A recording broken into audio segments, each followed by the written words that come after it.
Mes parents m'ont renié, puis sont revenus pour exiger que je vende ma maison pour la dette de 185 000 € de ma sœur. Quand j'ai refusé, ils ont saccagé la maison avec des pieds de biche par vengeance, ignorant que je l'avais vendue quelques jours plus tôt. Il y a 3 mois, je me tenais dans ma cuisine, observant le soleil matinal inonder les plans de travail que j'avais installés de mes propres mains.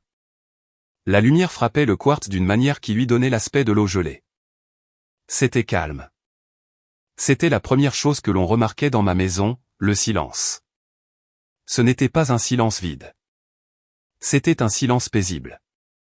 Pas de cris, pas de porte de placard claquée avec une agressivité passive.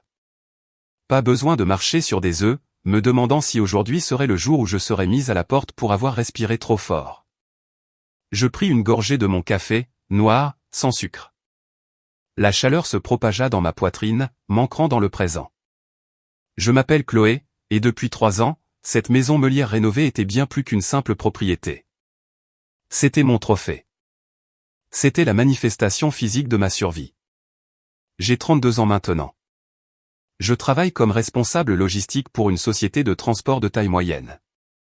Ça me correspond. J'aime l'ordre.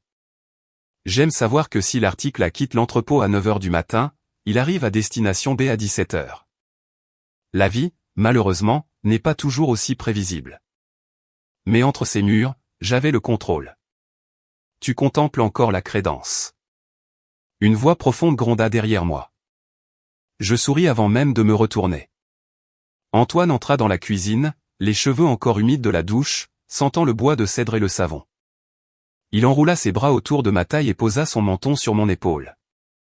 Antoine est un avocat d'affaires, stable, logique, le genre d'homme qui lit des contrats pour le plaisir, mais qui pleure devant les publicités pour de la nourriture pour chiens. Il était le roc dont j'ignorais avoir besoin. Je ne contemple pas, dis-je en me penchant contre lui. J'apprécie. Tu te souviens de l'état de cette cuisine quand je l'ai achetée?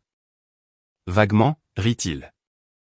J'ai essayé d'effacer le souvenir de ce papier peint vert fluo. Je crois qu'il a causé des dommages permanents à ma rétine. Je ris, un son authentique qui jaillit de ma poitrine. Il m'a fallu 6 week-ends pour le gratter. Mes doigts étaient à vif et chaque seconde en valait la peine. Il m'embrassa sur la joue. Tu as construit un sanctuaire, Chloé. Il avait raison. C'est ce que j'avais fait. Mais les sanctuaires sont des choses fragiles quand des fantômes attendent aux portes. Mon téléphone vibra sur le comptoir. C'était une vibration mécanique et stridente contre le quartz qui me fit sursauter. D'habitude, j'ignorais mon téléphone le samedi matin, mais quelque chose dans le schéma de la vibration semblait insistant. Je le pris. Une notification de mon application de messagerie. C'était étrange. J'avais bloqué les numéros de ma famille il y a des années, et mon email professionnel était séparé. C'était mon compte personnel, celui que j'utilisais uniquement pour les factures et les amis proches. Le nom de l'expéditeur me fit tomber l'estomac dans les chaussettes. De la part de Sylvie, monsieur sujet, urgent, question de vie ou de mort. Mon pouce survola l'écran. Ma mère. Je n'avais pas vu son visage ni entendu sa voix depuis 5 ans. Pas depuis la nuit où j'ai fait 2 sacs de sport et où je me suis enfui. L'objet du mail était typique de Sylvie. Tout était toujours une question de vie ou de mort. Un ongle cassé était une tragédie. Un rendez-vous manqué chez le coiffeur était une crise. Mais voir ces mots en gras déclencha une sueur froide que je ne pouvais pas contrôler. Chloé. La voix d'Antoine passa instantanément du ton enjoué à l'inquiétude. Il vit la couleur quitter mon visage. Qu'est-ce qu'il y a? C'est ma mère, murmurai-je, les mots ayant un goût de cendre dans ma bouche. Elle a envoyé un email. Elle dit que c'est une question de vie ou de mort. Antoine se raidit. Il connaissait les histoires. Il savait pourquoi je sursautais quand les gens élevaient la voix. Il connaissait les nuits où je me réveillais en suffoquant parce que je rêvais que j'étais de retour dans ma chambre d'enfant avec la serrure de la porte cassée. Tu n'es pas obligé de l'ouvrir, dit-il fermement. Supprime-le. Quoi que ce soit, ce n'est pas ton problème. Je voulais, mon Dieu, je voulais le supprimer et retourner boire mon café au soleil, mais la curiosité est un poison. Elle s'infiltre. Et si quelqu'un était vraiment en train de mourir? Et si c'était mon père, Franck, ou ma sœur, Manon? Malgré tout, la culpabilité, cette culpabilité conditionnée, programmée, qu'il m'avait inculquée depuis la naissance, refit surface. J'ouvris l'email. Chloé, nous devons te voir immédiatement. Ce n'est pas un jeu. La police et des gens dangereux sont impliqués.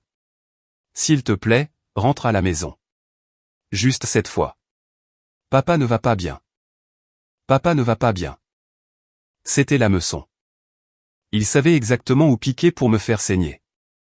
Je dois y aller, dis-je, la voix tremblante. Non, tu n'es pas obligé. Antoine répliqua en se mettant devant moi. Chloé, réfléchis. Ça fait 5 ans. Pourquoi maintenant? S'il lui arrive quelque chose et que je n'y suis pas allé, ma voix se brisa. Je ne pouvais pas finir la phrase. J'ai juste besoin de savoir. J'irai là-bas, je verrai quelle est l'urgence, et si c'est une autre tactique de manipulation, je pars. 10 minutes. C'est tout. Antoine me regarda longuement, évaluant la situation comme l'avocat qu'il était. Il vit que je ne reculerais pas. Très bien, soupira-t-il en attrapant ses clés de voiture sur le crochet. Mais tu n'iras pas seul. Je conduis et je laisse le moteur tourner. Alors que nous roulions vers le quartier où j'avais grandi, le paysage commença à changer. Les arbres devenaient plus envahissants, les clôtures un peu plus délabrées. Je regardais par la fenêtre, mais je ne voyais pas les zones commerciales qui défilaient. Je voyais le passé. Pour comprendre pourquoi un simple email me terrifiait, il faut comprendre la nuit où je suis parti. C'était il y a 5 ans. J'avais 27 ans. Je vivais dans un studio de la taille d'une boîte à chaussures, mangeant des boîtes de haricots et des nouilles instantanées tous les soirs. J'avais 2 emplois, un dans la société de transport pendant la journée et de la saisie de données en freelance la nuit. Je ressemblais à un zombie, mais j'avais un objectif. J'économisais pour une maison. J'avais 80 000 € d'économie. Chaque centime représentait un repas sauté, une invitation à une fête déclinée, une paire de chaussures usées jusqu'à la corde. Cette nuit-là, je suis allé chez mes parents pour le dîner dominical. C'était une tradition que je redoutais, mais l'obligation est une lourde chaîne. Ma sœur cadette, Manon, était là avec son nouveau mari, Damien. Manon avait 24 ans à l'époque et elle était l'enfant prodige. Elle était tout ce que je n'étais pas. Bruyante, exigeante et totalement irresponsable. Nous mangions du pain de viande. Je me souviens de l'odeur de ketchup et d'oignons.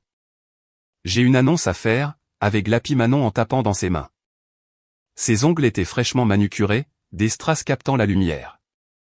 Je vais lancer une entreprise, un salon de manucure de luxe.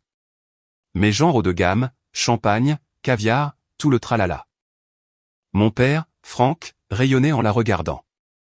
C'est ma fille, une entrepreneur. Ma mère, Sylvie, hochait la tête agressivement. Tu seras célèbre, ma chérie. Puis le silence se fit dans la pièce. Ils se tournèrent tous pour me regarder.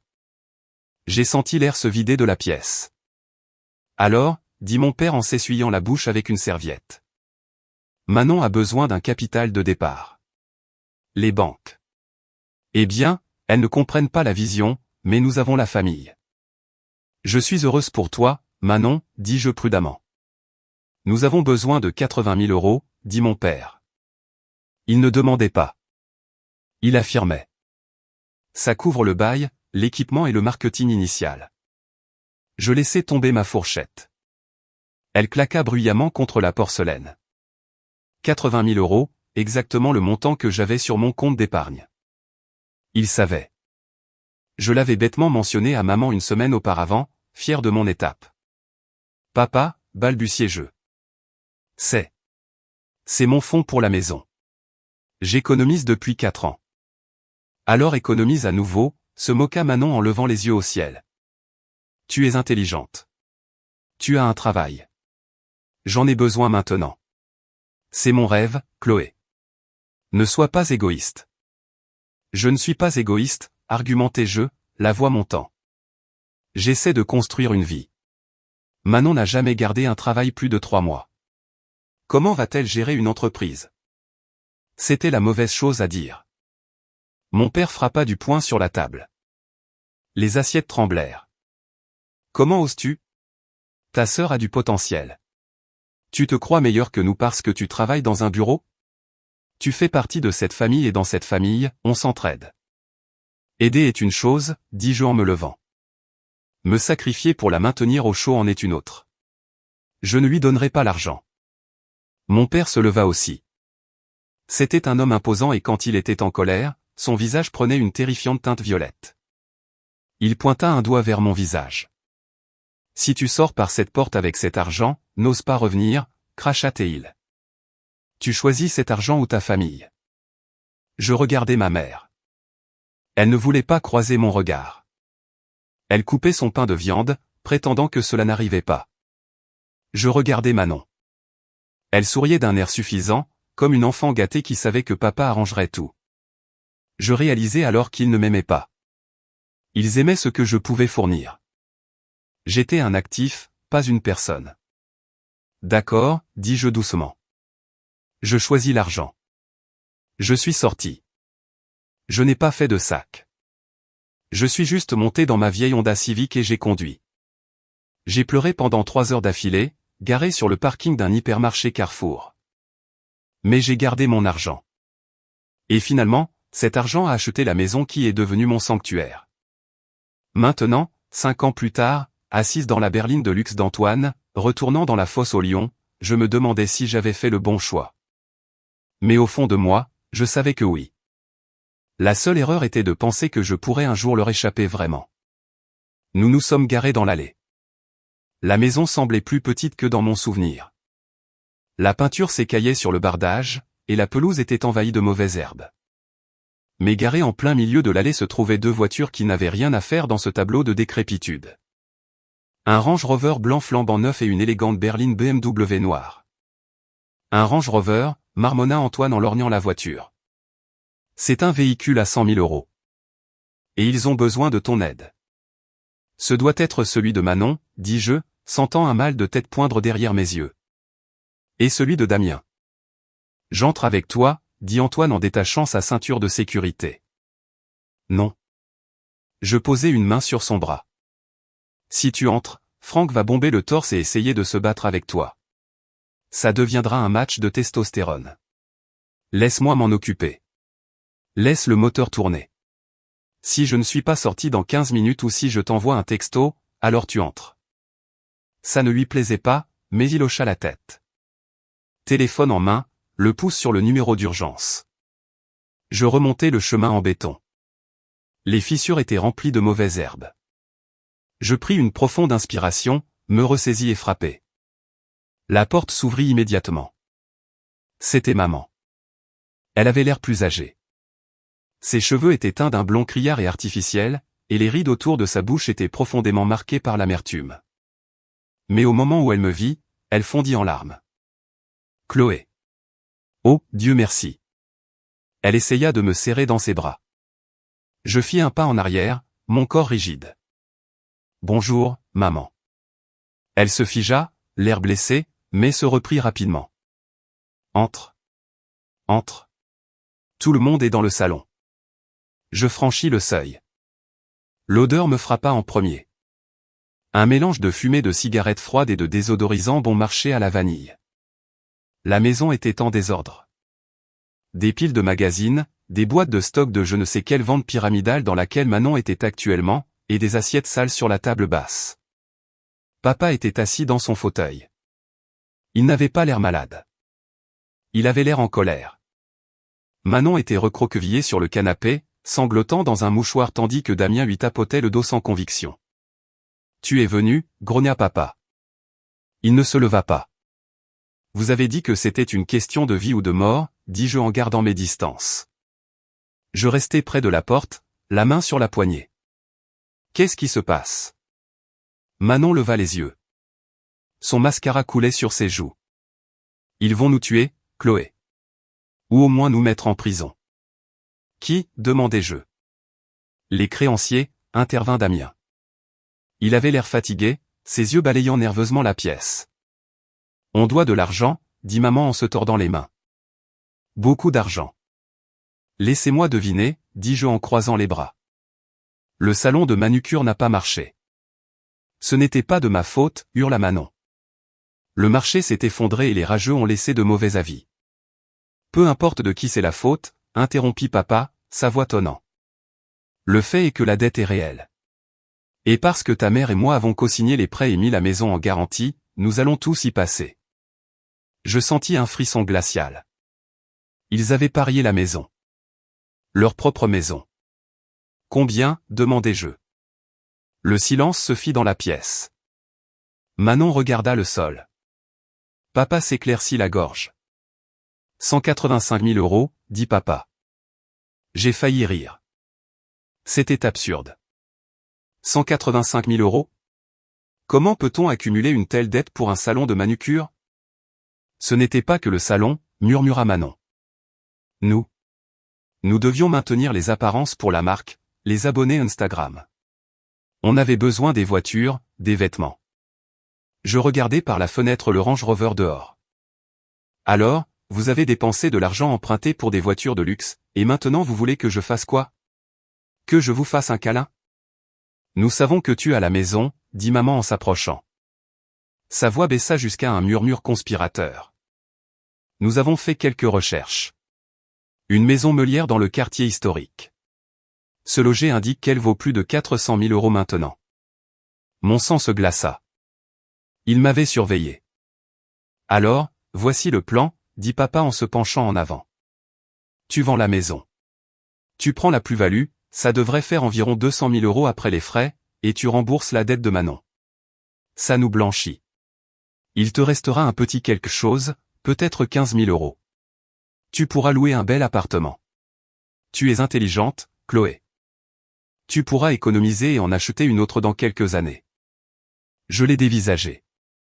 Je regardais Manon, la bambine de 30 ans qui avait besoin d'un sauvetage pour sa vanité. Je regardais mes parents qui étaient prêts à me dépouiller de ma sécurité pour couvrir ses erreurs. Vous voulez que je vende ma maison, dis-je lentement. Pour payer son Range Rover et votre mauvaise éducation? C'est la famille, cria papa. La famille fait des sacrifices. Non, dis-je. C'était un mot simple, mais il résonna comme un coup de feu dans la petite pièce. Le visage de papa prit cette teinte violette familière. Qu'est-ce que tu as dit? Je dis, non. Je ne vends pas ma maison. Je ne vous donnerai pas un centime. Vendez le Range Rover. Vendez la BMW. Vendez cette maison. Mais vous ne touchez pas à la mienne. Je me tournai pour partir. Si tu sors par cette porte, rugit papa en se débattant pour sortir de son fauteuil. Tu le regretteras. Nous ne te laisserons pas nous laisser nous noyer. Tu nous dois ça. Je claquai la porte derrière moi, coupant court à ses menaces. Je descendis le chemin, les jambes tremblantes, mais la tête haute. Je montai dans la voiture d'Antoine. Conduis, dis-je. Juste, conduis. Mais alors que nous nous éloignions, je vis les rideaux bouger. Je savais avec une certitude écœurante que ce n'était pas fini. Ils étaient désespérés, et les gens désespérés sont dangereux. Le trajet de retour vers ma maison fut d'un silence étouffant. Antoine gardait les yeux sur la route, les jointures blanches sur le volant. Je fixai mon téléphone, regardant les barres de réseau clignoter alors que nous nous éloignions de la gravité toxique de ma maison d'enfance.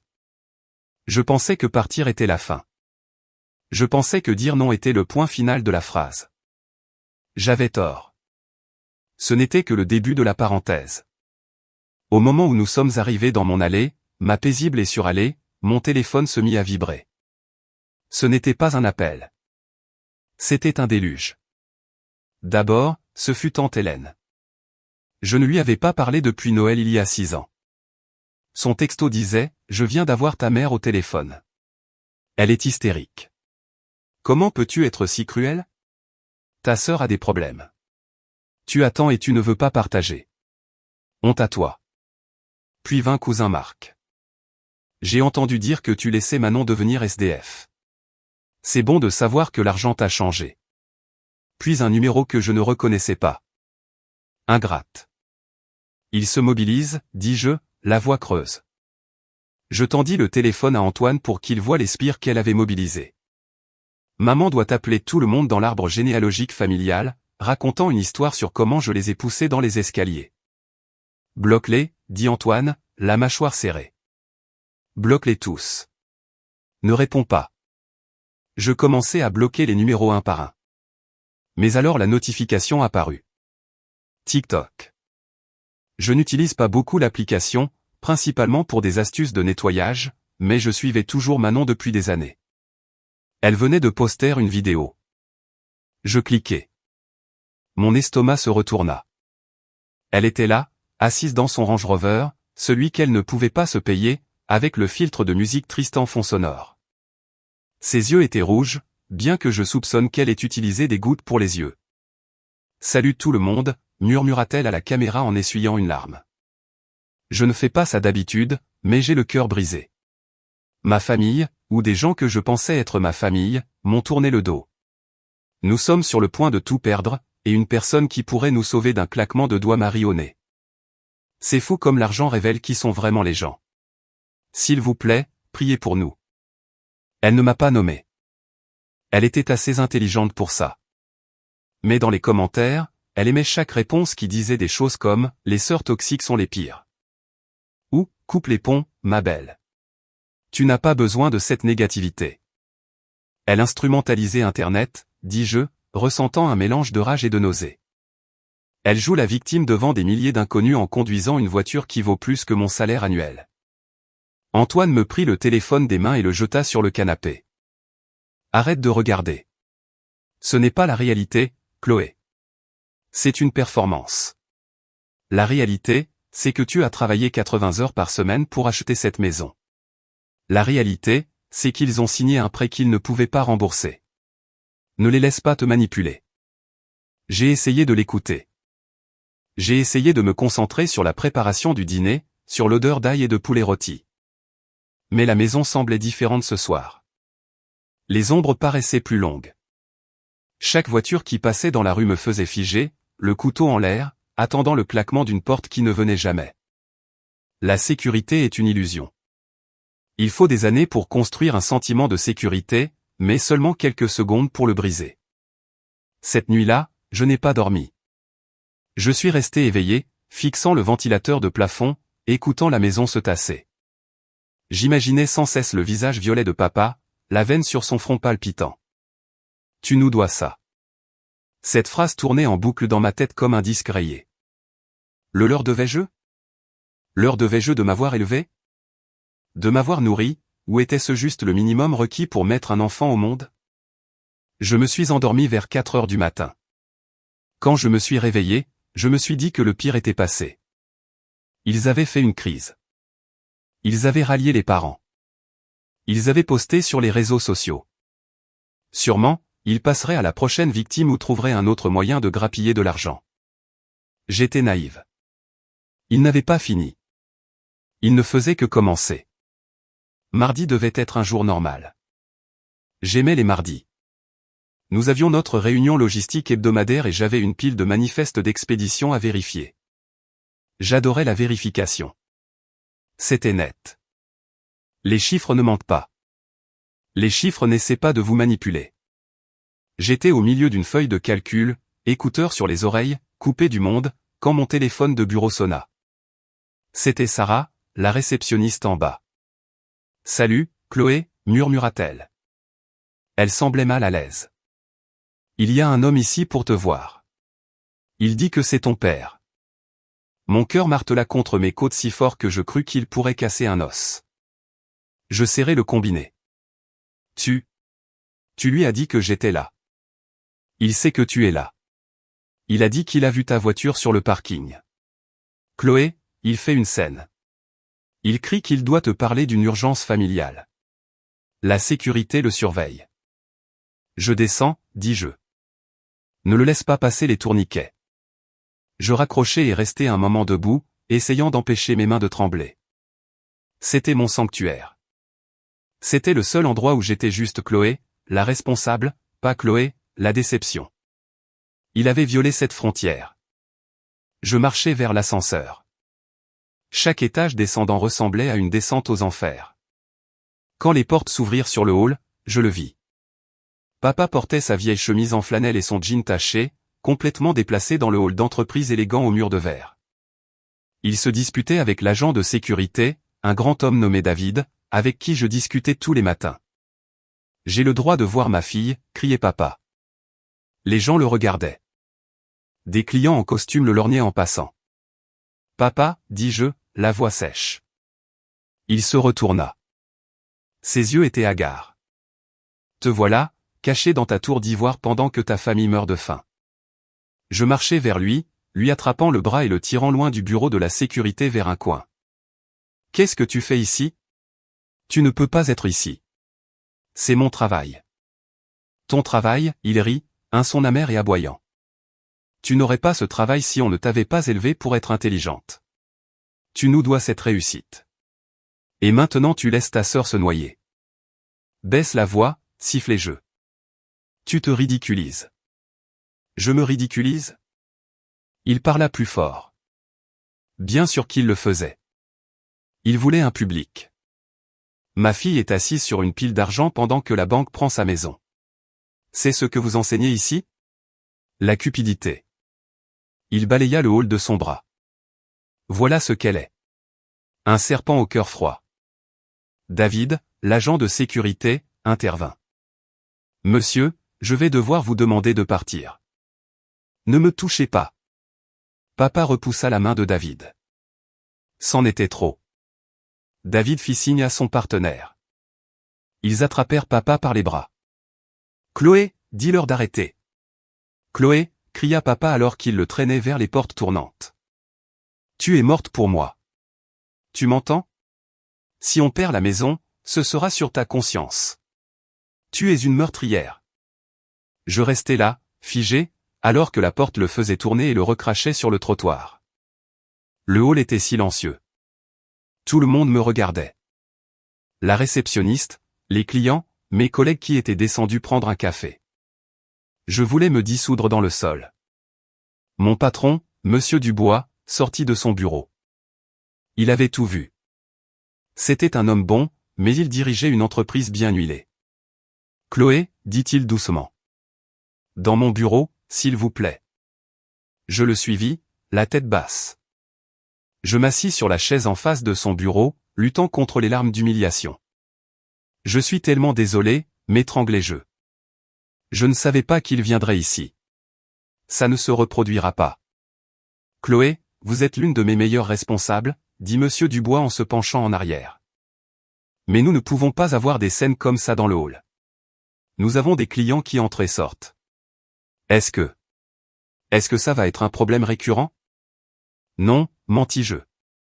Je vais m'en occuper. Prenez le reste de votre journée, dit-il. Allez régler vos affaires de famille. Quoi qu'il en coûte. Je sortis du bâtiment pour aller à ma voiture. Mes mains tremblaient tellement que j'ai fait tomber mes clés 2 fois. Il m'avait suivi. Il savait où je travaillais. Il m'avait humilié professionnellement. Le message était clair. Si nous ne pouvons pas être heureux, tu ne peux pas être heureuse non plus. Je suis rentré chez moi en empruntant un itinéraire différent, vérifiant constamment mon rétroviseur. Chaque camionnette rouge ressemblait à celle de papa. Chaque berline noire ressemblait à celle de Damien. La paranoïa est un manteau lourd à porter. Elle vous alourdit. Rend chaque mouvement épuisant. Quand je suis rentré, Antoine était déjà là. Je l'avais appelé de la voiture, en sanglotant. Il m'a accueilli à la porte avec un verre de vin et un câlin qui m'a maintenu entière alors que j'avais l'impression de m'effondrer. Nous avons besoin d'une ordonnance de protection, dit Antoine en arpentant le salon. Je peux rédiger les documents ce soir. Nous pourrons la déposer dès demain matin. Un bout de papier ne les arrêtera pas, Antoine, dis-je en me recroquevillant sur le canapé. Tu l'as vu aujourd'hui. Il est irrationnel. Il se croit juste. Un juge lui disant de rester à l'écart ne fera que le rendre plus en colère. Alors, qu'est-ce qu'on fait ? On attend qu'ils aillent plus loin. Je ne sais pas, murmurai-je. Nous n'avons pas eu à attendre longtemps. Vers 23 heures ce soir-là, j'éteignais les lumières en bas. J'ai jeté un coup d'œil par la fenêtre du salon à travers les lattes des stores. Une voiture était garée plus bas dans la rue, sous le lampadaire vacillant. C'était une BMW noire. La voiture de Damien. Le moteur était éteint, mais les feux de stationnement étaient allumés. Antoine, appelai-je doucement. Regarde. Antoine s'approcha de la fenêtre. C'est eux? C'est Damien, dis-je. Il surveille la maison. Mon téléphone vibra sur la table basse. Un texto d'un numéro que je ne connaissais pas. Joli rideau. Tu les as achetés avec l'argent que tu as volé à la famille. J'ai eu la nausée. Il ne se contentait pas de regarder. Il me provoquait. Il voulait que je sache qu'ils étaient là. Il voulait détruire ma paix si complètement que je les paierais juste pour que ça s'arrête. C'est une tactique d'extorsion classique. Rendre la pression insupportable. J'appelle la police, dit Antoine en attrapant son téléphone. Et dire quoi, demandai-je avec lassitude. Que mon beau-frère est garé dans une rue publique? Qu'ils ont envoyé un texto? Les flics ne feront rien tant qu'ils n'auront pas fait quelque chose d'illégal. Être un harceleur n'est pas un crime. Antoine reposa son téléphone avec force. Il savait que j'avais raison. La loi a des failles et ma famille dansait en plein milieu. Nous sommes montés, mais aucun de nous n'a dormi. Chaque fois qu'une voiture passait, nous nous tendions. À 3 heures du matin, un craquement sec retentit dans le jardin de devant. Ça ressemblait à un coup de feu. J'ai crié, plongeant du lit. Antoine attrapa la batte de baseball qu'il gardait dans le placard et courut à la fenêtre. Reste ici, ordonna-t-il. Non. Je le suivis. Nous avons regardé dehors. La BMW était partie. Mais au bout de l'allée, ma magnifique boîte aux lettres en bois faite sur mesure, celle que j'avais poncée et teinte moi-même, gisait en morceaux sur l'asphalte. Elle avait été fracassée. Antoine sortit en courant. Je le suivis pieds nus sur le béton froid. Le bois était éclaté. On aurait dit que quelqu'un l'avait attaqué à la masse. À côté de l'épave, il y avait un morceau de papier lesté par une pierre. Je le ramassai. C'était une impression d'une estimation se loger pour ma maison. Sur le chiffre, 420 000 €, quelqu'un avait griffonné au marqueur rouge, tic-tac. Je restais là dans le noir, serrant le papier. Ce n'était plus seulement un conflit familial. C'était de la violence. Ils avaient franchi une ligne, passant de la manipulation émotionnelle à la destruction physique. Ils l'ont cassé, murmurai-je, des larmes coulant sur mon visage. Ils sont venus chez moi et l'ont cassé. Antoine passa son bras autour de moi. Chloé, on ne peut pas rester ici. Pas ce soir.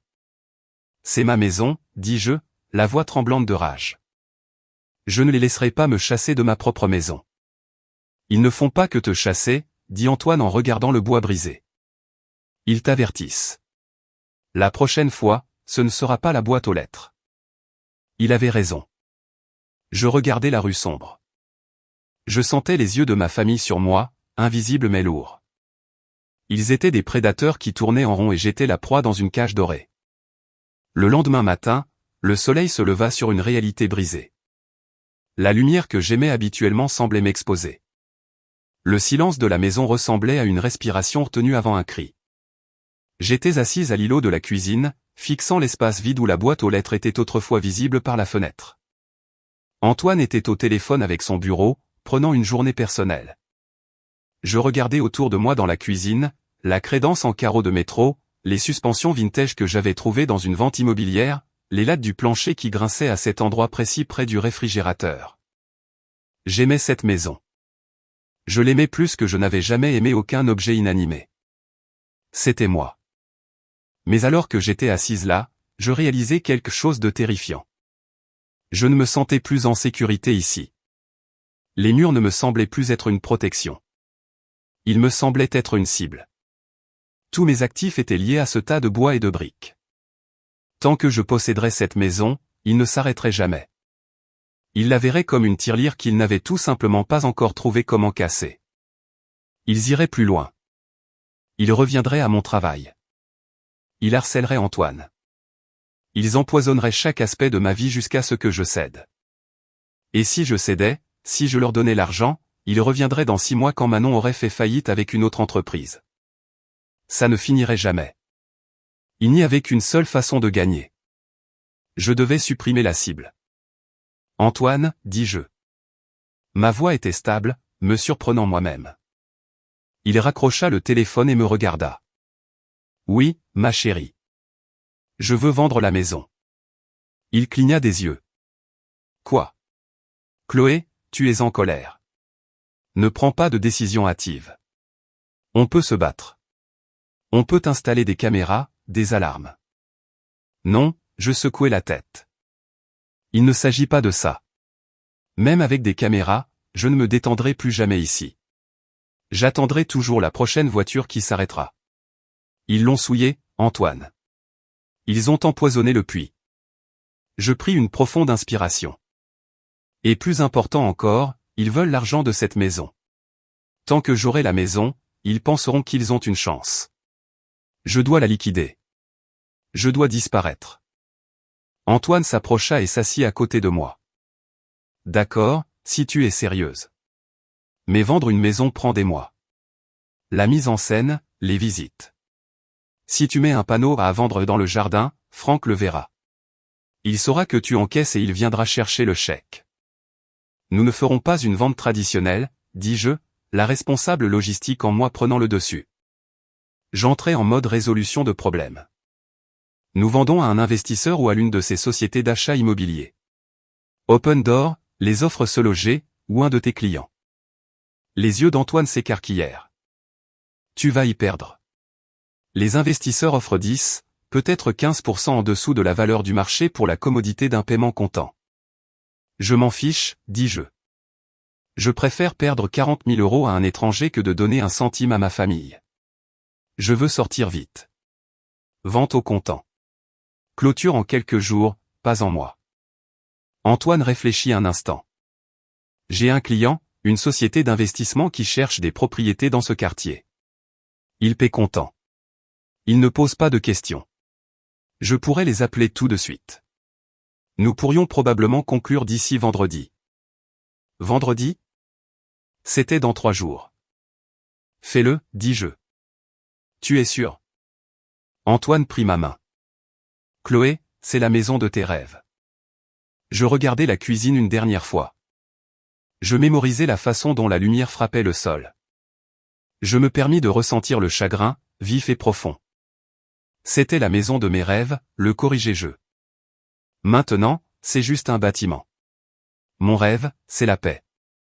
Et je ne peux pas avoir la paix tant que je vis à cette adresse. D'accord. Antoine hocha la tête en sortant son téléphone. Je passe l'appel. Opération fantôme. Opération fantôme, répétai-je.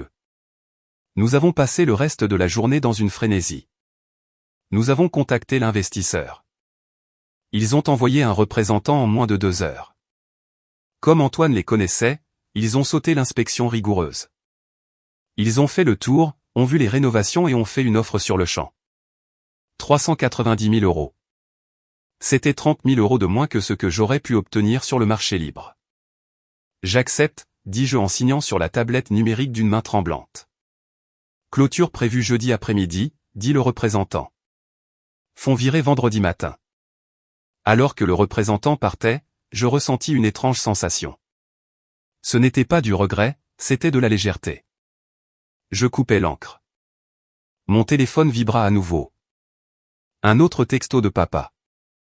Je te donne jusqu'à vendredi. Apporte l'argent ou les choses vont mal tourner. Ne me teste pas, Chloé. Je regardai le texto et souris. Un sourire froid et dangereux. Tu veux vendredi, papa, murmurai-je à la pièce vide. Tu peux avoir vendredi, mais tu ne vas pas trouver ce que tu cherches. J'allais vendre la maison juste sous leur nez, et ils ne sauraient rien jusqu'à ce qu'il soit trop tard. Si vous appréciez cette histoire jusqu'à présent, veuillez cliquer sur le bouton j'aime, vous abonner à la chaîne et laisser un commentaire avec le nom de la ville où vous vivez. Chaque commentaire aide cette vidéo à toucher plus de gens. Merci beaucoup. Les 48 heures suivantes furent un tourbillon d'adrénaline et de rubans adhésifs. Quand vous décidez d'effacer votre existence d'un lieu, vous réalisez à quel point la vie est faite de choses. Nous ne pouvions pas louer un gros camion de déménagement jaune vif. Ce serait un phare. Si Damien passait par là, et je savais qu'il le ferait, un camion de déménagement crierait que je m'échappais. Il appellerait papa. Papa viendrait ici, bloquerait l'allée avec sa camionnette et me piégerait jusqu'à ce que je signe un chèque. Je n'étais pas paranoïaque. Je prédisais un comportement basé sur 20 ans de données. Alors, nous avons engagé une société appelée les déménageurs de nuit. Ils étaient spécialisés dans les déménagements discrets après les heures de bureau pour des clients de haut vol ou des personnes dans des situations sensibles. Ils sont arrivés à 3 heures du matin un mercredi. La rue était silencieuse. Les déménageurs étaient incroyables. Ils ne parlaient pas. Ils portaient des chaussures à semelles souples. Ils ont emballé mes meubles dans des couvertures sombres et les ont chargés dans un camion-caisse noir non marqué. Je me tenais dans le salon, emballant ma collection de vases vintage dans du papier bulle. Mes mains étaient stables, mais mon cœur battait la chamade. Chaque fois qu'une voiture tournait dans notre rue, je me figeais, éteignant les lumières. Nous opérions dans le noir, comme des voleurs dans ma propre maison. C'est la dernière caisse de la cuisine, murmura Antoine en arrivant derrière moi. Il transpirait, sa chemise collée à son dos. Tu tiens le coup? Je me sens comme une fugitive, murmurai-je en retour. Je fuis la maison que j'ai construite parce que mes parents agissent comme des gangsters. Tu ne fuis pas, me corrigea Antoine en attrapant une boîte. Tu te replaces sur une position stratégique. Il y a une différence. À 5 heures du matin, la maison était vide. Elle résonnait. Le son de nos pas sur le parquet, un parquet que j'avais refait à 4 pattes, sonnait creux. La maison avait l'air triste, dépouillée de sa personnalité. Ce n'était plus qu'une coquille. Nous sommes allés au nouvel endroit qu'Antoine avait trouvé. C'était un appartement meublé dans un complexe de grande hauteur de l'autre côté de la ville, à 45 minutes de là. Il y avait une sécurité 24h24, un accès par carte magnétique pour les ascenseurs et un parking souterrain. C'était une forteresse. Quand nous sommes entrés dans l'appartement, il sentait le nettoyant au citron et l'air vicié. Il était meublé avec des meubles d'entreprise génériques et beige. C'était laid. C'était impersonnel. Et c'était l'endroit le plus sûr où je m'étais senti depuis des jours. Je m'effondrais sur le canapé rigide. On l'a fait. Pas encore, dit Antoine en vérifiant son téléphone. La clôture est à 10 heures ce matin. Signature électronique. Une fois l'acte enregistré, alors ce sera fini.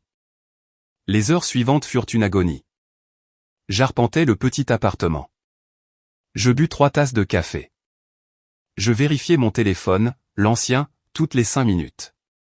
12 appels manqués de maman. 3 de Manon.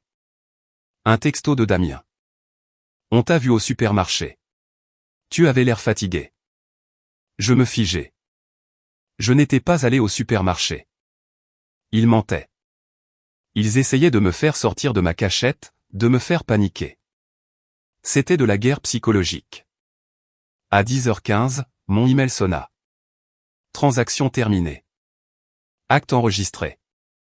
Fonds virés. J'ouvris mon application bancaire. J'actualisai la page. Et c'était là.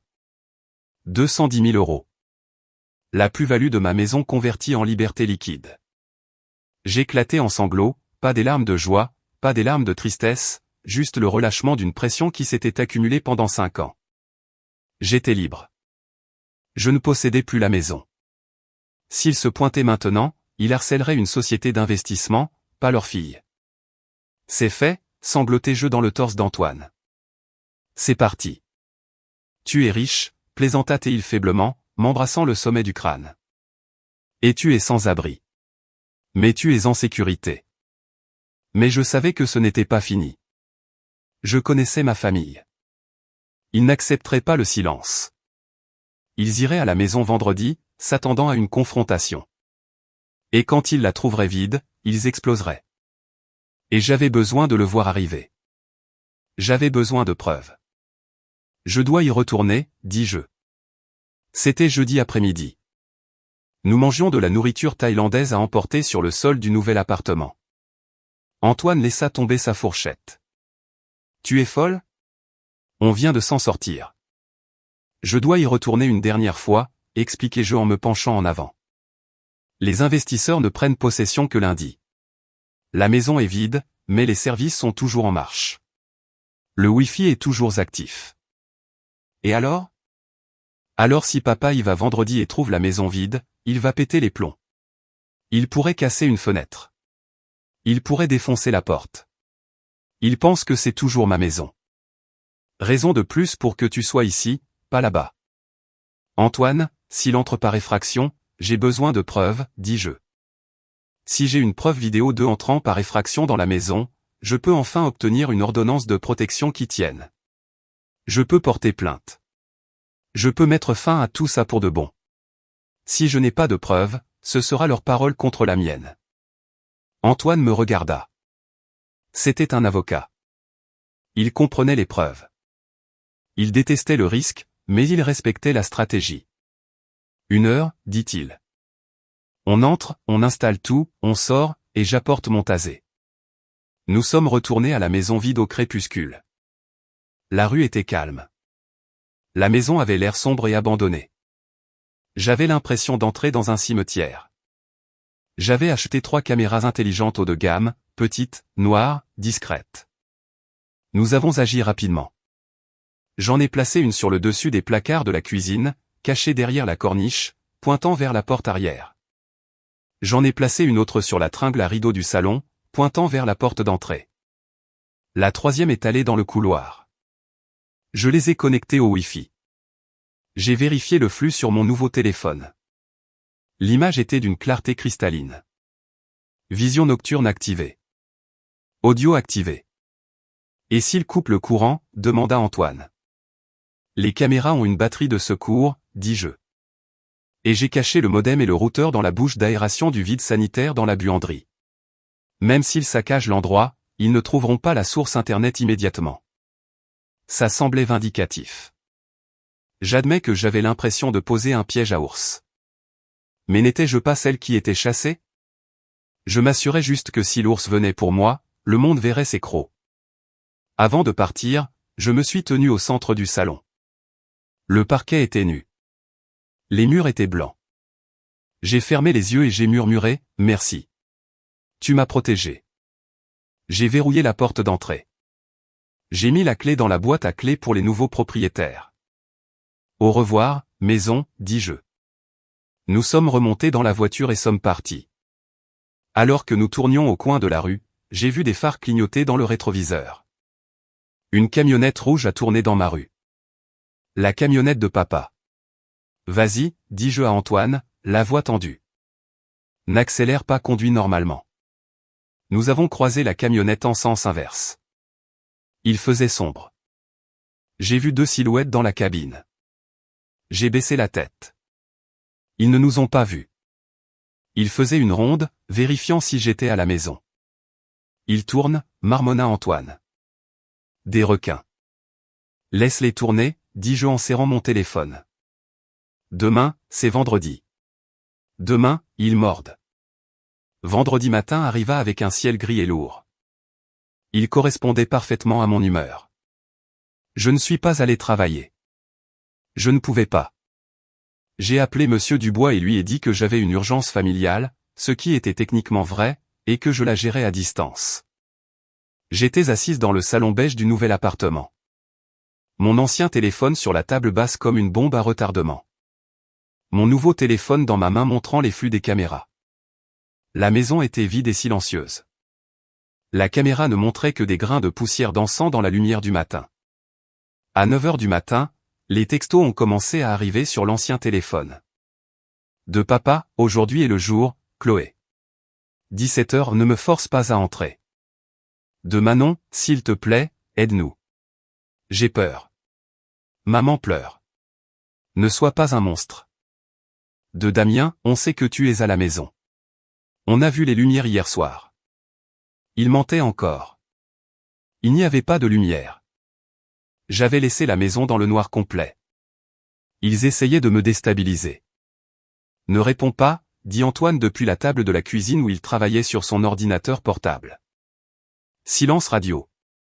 Laisse-les penser que tu les ignores. Ça les rend plus en colère, ce qui les rend négligents. J'ai la nausée, dis-je. L'attente était pire que la confrontation. Les heures s'écoulèrent, midi, 14 heures, 16 heures. À 16h30, le soleil commença à se coucher, projetant de longues ombres sur le parquet vide de mon écran. Mon cœur était dans ma gorge. Ils vont bientôt être là, murmurai-je. Tu es sûr de vouloir regarder ça, demanda doucement Antoine. Tu n'es pas obligé. On peut l'enregistrer et le donner à la police plus tard. J'ai besoin de le voir, dis-je. J'ai besoin de savoir de quoi ils sont capables. À 17h15, un texto arriva. Papa, nous sommes dehors. Sors maintenant avec le chèque. Je fixai le flux de la caméra. À travers la fenêtre avant de la maison, je vis du mouvement. Une camionnette se gara sur la pelouse. Pas dans l'allée, sur la pelouse. Les pneus arrachèrent l'herbe que j'avais plantée au printemps dernier. Il roule sur l'herbe, dis-je, la voix tremblante. Il s'en fiche. Les portes de la camionnette s'ouvrirent. Papa sortit. Il ne portait pas sa flanelle habituelle. Il portait une veste sombre. Il avait l'air énorme. Maman sortit du côté passager. Elle avait l'air nerveuse, regardant de haut en bas de la rue. Puis les portes arrière s'ouvrirent. Damien sortit. Et puis Manon. Même Manon était là. Papa se dirigea vers l'arrière de la camionnette. Il ouvrit le haillon. Sur l'écran, l'image était nette. Je le vis fouiller dans la benne. Il en sortit un long objet en métal. Il brilla sous le lampadaire. C'est... Antoine plissa les yeux vers l'écran. C'est un pied de biche, dis-je, le sang se retirant de mon visage. Un pied de biche rouge. Damien tendit la main et attrapa quelque chose aussi. Une batte de baseball. Ils ont apporté des armes, dit Antoine, sa voix tombant à un registre bas et dangereux. Ils ne sont pas venus pour parler. Ils sont venus pour casser des choses.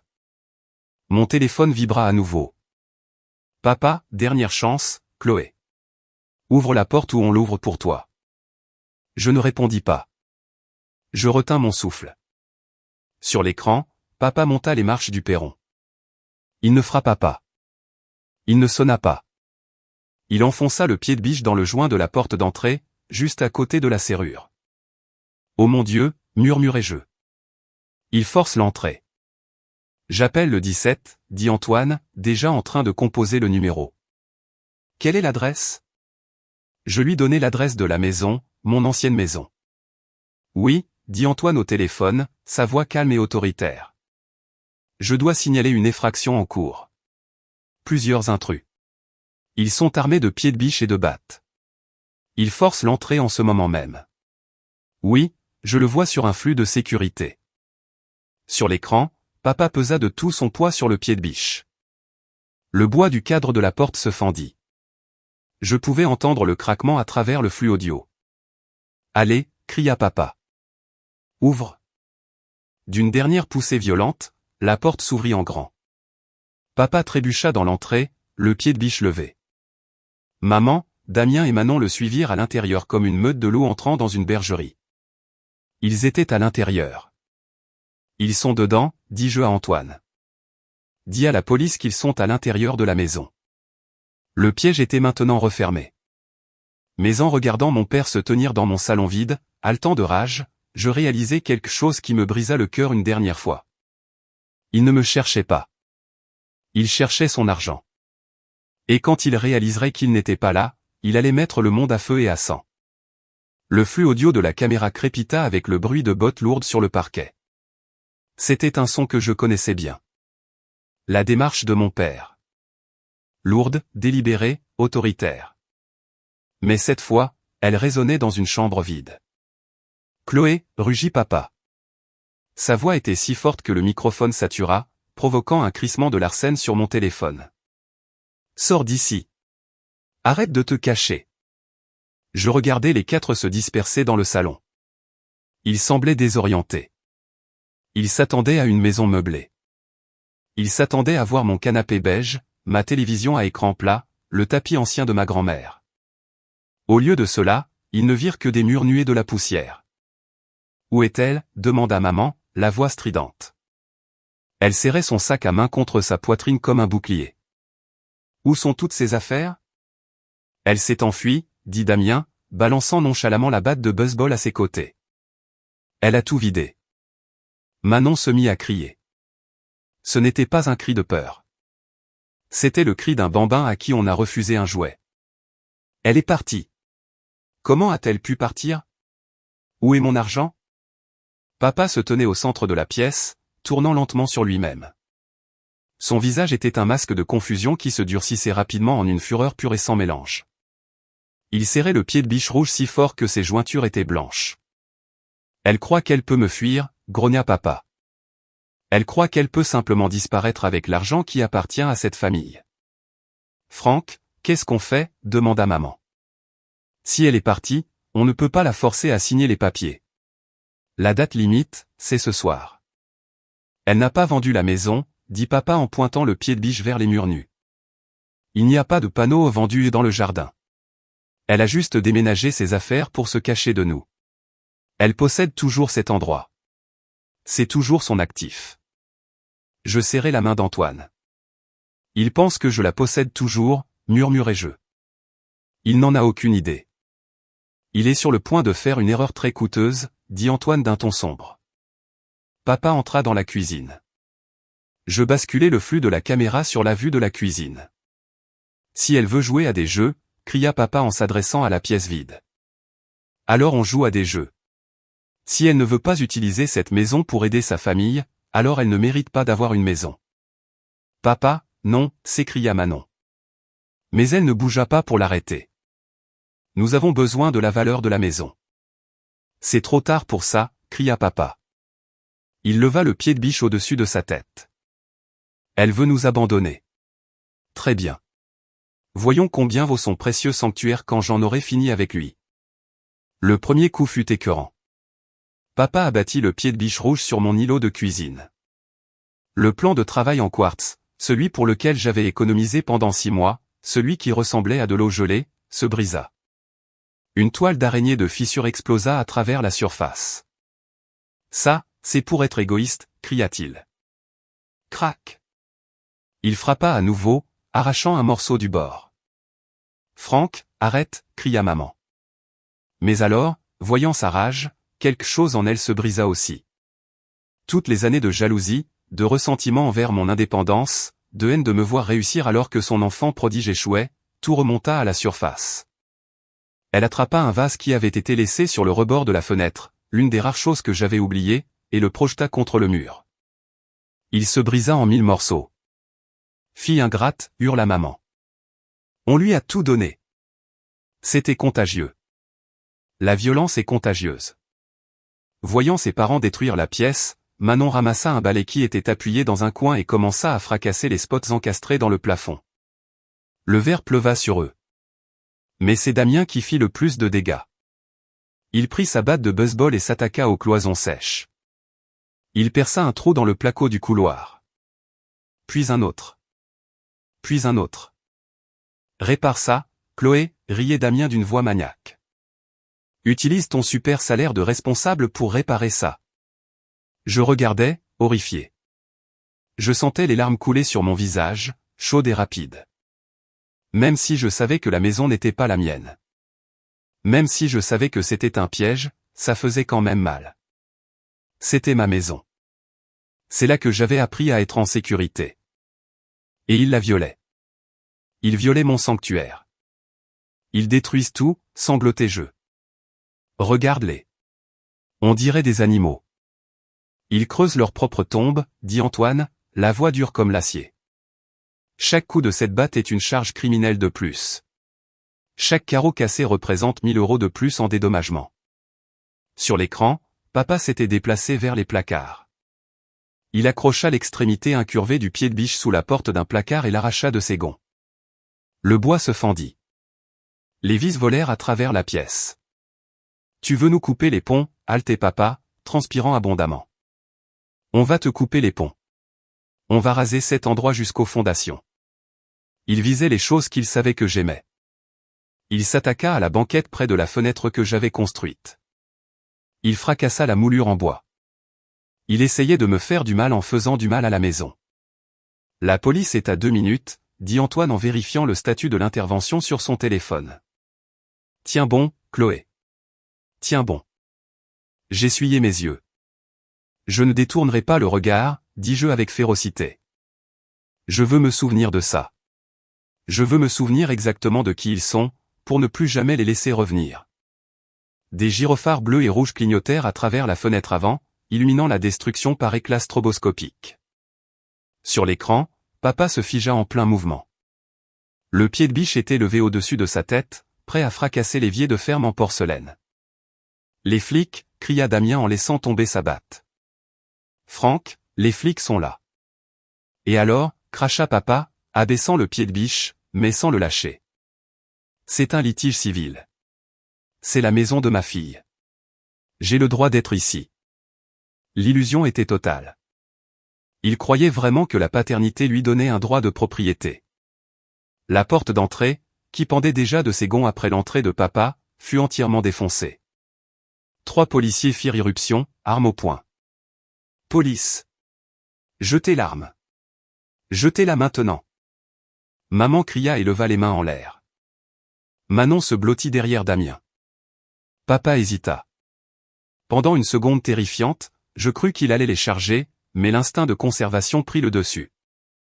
Le pied de biche tomba bruyamment sur le sol. Les mains derrière la tête. À genoux, maintenant. Les officiers agirent avec une efficacité rodée. Ils écartèrent les armes d'un coup de pied. Ils forcèrent mon père de 60 ans à s'agenouiller sur le parquet qu'il venait de couvrir de verre. C'est une erreur, cria papa, le visage pressé contre le sol. Je suis le père. C'est la maison de ma fille. Elle me doit de l'argent. L'un des officiers, un brigadier, s'avança. Il parla dans sa radio. Puis il regarda papa. Monsieur, vous êtes en état d'arrestation pour violation de domicile, vandalisme aggravé et possession d'outils de cambriolage. Appelez Chloé, se lamenta maman alors qu'on lui passait les menottes. Elle peut vous expliquer. Elle vous dira que c'est un malentendu. Le brigadier regarda son calepin. Nous avons les titres de propriété ici, madame. Nous avons contacté le propriétaire. Le propriétaire n'est pas Chloé. Papa leva les yeux, la confusion perçant à travers sa rage. Quoi? Cette propriété a été vendue il y a 3 jours au groupe d'investissement Ridley, dit calmement le brigadier. Vous n'êtes pas en train de détruire la maison de votre fille. Vous détruisez une propriété d'entreprise. Et il porte plainte avec toutes les charges. La couleur quitta le visage de papa. Ce fut instantané. La rage violette disparut, remplacée par une pâleur grisâtre et maladive de réalisation. Vendu, murmura-t-il. Elle l'a vendu. Elle ne nous a rien dit, gémit Manon. Elle nous a piégés. Relevez-les, ordonna le brigadier. Je regardais ma famille être emmenée hors de la maison, menottée. Papa avait l'air petit. Maman avait l'air vieille. Manon ressemblait à une enfant qui avait perdu son ballon. Alors qu'on les traînait vers la porte, papa se retourna et regarda la caméra. Il ne savait pas qu'elle était là, mais il regarda droit dans l'objectif. Ses yeux étaient vides. Il savait. À ce moment-là, il sut enfin qu'il avait perdu. J'ai éteint le flux. Le silence dans le nouvel appartement était lourd, mais il n'était pas oppressant. C'était le silence d'une tempête qui était enfin passée. C'est fini, dit doucement Antoine. Non, dis-je en penchant la tête en arrière contre le canapé. Maintenant vient l'addition. Les retombées judiciaires furent rapides et brutales. Parce que j'avais la preuve vidéo, il n'y avait pas de discussion possible, pas de marge de manœuvre pour qu'ils prétendent que c'était un accident ou un malentendu. Le procureur de la République avait des images en haute définition de mon père utilisant un pied de biche pour détruire une cuisine. Les dommages s'élevaient à 45 000 €. La société d'investissement fut impitoyable. Ils se fichaient des drames familiaux. Ils voulaient que leurs biens soient restaurés. Papa et maman risquaient la prison.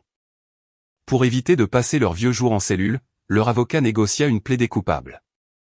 Ils durent payer l'intégralité des dédommagements immédiatement, plus les frais de justice, plus les amendes. L'ironie était poétique.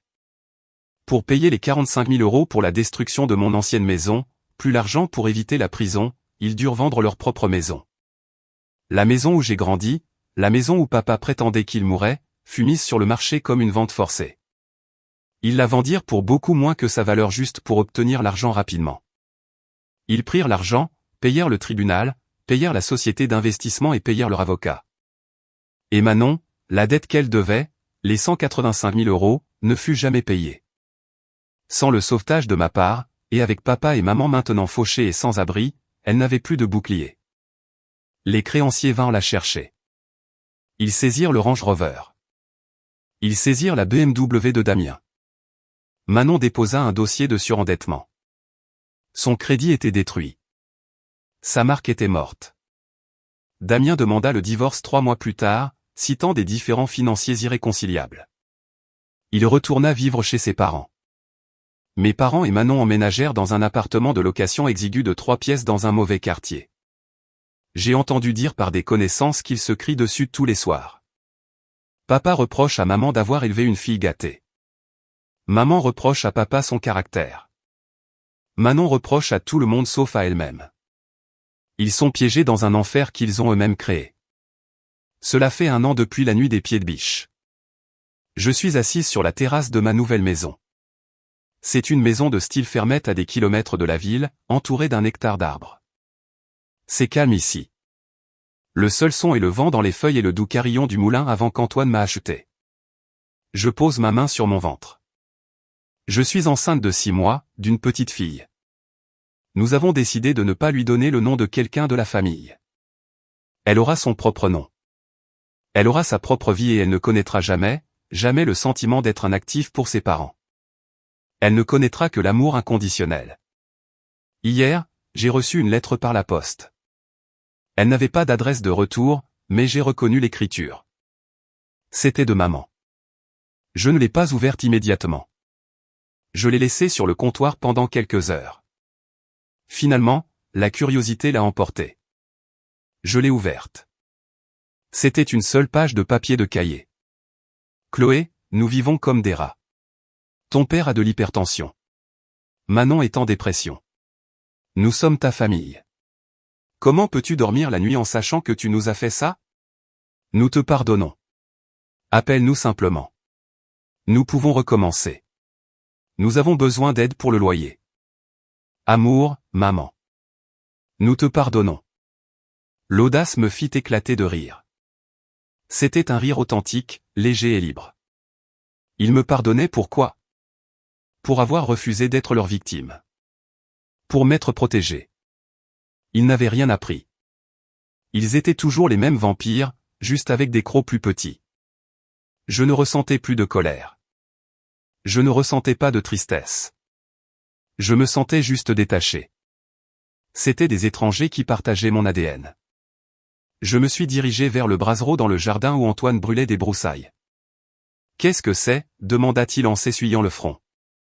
Juste des détritus, dis-je. Je jetai la lettre dans les flammes. Je regardais le papier se recroqueviller et noircir. Les mots « nous avons besoin d'aide » se transformèrent en cendres et s'envolèrent dans le ciel du soir, disparaissant dans l'obscurité. Est-ce que je t'ai déjà dit, dis-je en prenant la main d'Antoine, que j'aime cette maison? Il sourit, me serrant contre lui. Oui, mais tu peux me le dire encore. J'aime cette maison, murmurai-je. Mais surtout, j'aime ceux qui y vivent. Parfois, il faut brûler le pont pour empêcher l'ennemi de vous suivre. Et parfois, en se tenant dans la lueur de ce pont en feu, on peut enfin voir le chemin à suivre.